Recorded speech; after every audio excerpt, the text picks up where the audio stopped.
Alright guys, got my 5 Tesla modules in, fifth one's over there on the floor because I'm mocking it up to build my battery trays these things are going into, but picked these up yesterday from Electric GT. They hooked me up with this laser cut chunk of aluminum. Pretty neat little deal. I got a couple other goodies I'll share with you guys later. Most of my BMS, we're still waiting on some of the other stuff, thanks Corona. Cool thing about the modules is the breakout boards. So the Tesla modules, they have the factory board right here that connects into the factory harness, and there's a couple of ribbon cables and connectors back there. But they went ahead and put these in for me. They didn't even charge me to install them. They just charged me the cost of the boards, and they did a really cool job. And it just looks cool. I love their logo on each module. Taped off each one for transport and got them here safely and getting ready to build the trays just to put them up here in the frunk. That's my DC to DC converter. It's going to go down under here. My game plan is to be able to, I don't like putting the weight all this high up in the wheel well if you look how tall this is, but I'm probably going to do 2 batteries here and then 3 over the top and put them in trays so that it can go in there a little bit more easily.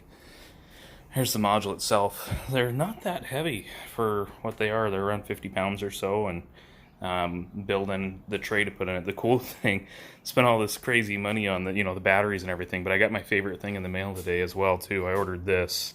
For those of you that are a fan of Sling Blade, you would know exactly where this is coming from, but this is the only sticker that'll probably end up on this car somewhere. Got the harnesses built for the BMS.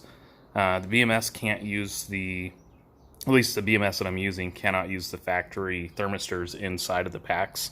So they gave me these individual thermistors that'll get taped down onto the lug of the battery when it goes in. But this is the connector. I'm not actually going to hook it in since that's all loose down there, but plugs directly into there, and then we'll take the thermistor and put it onto the contact on the inside of the pack so we can see what's going on there.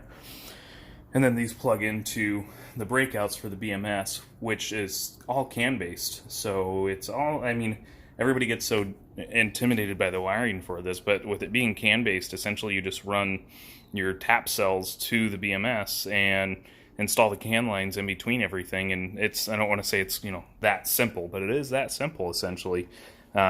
For as far as the actual wiring itself goes, so it's not that complicated. Got my harnesses 1 through 5. I built them yesterday because they give you the connectors and terminals and everything you need to build it, and I've got the crimpers, so I just went through and built it because I'm impatient. And then I went ahead and numbered them 1 through 5 for where they're going into the modules. There's my 5th one.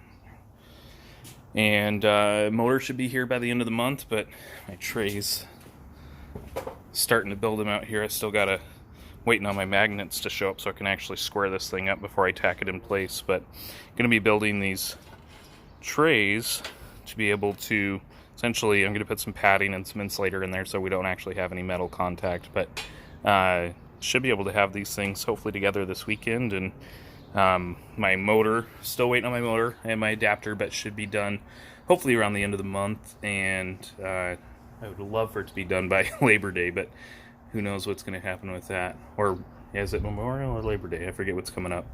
And anyway, that's my progress this weekend, guys. Just check it in.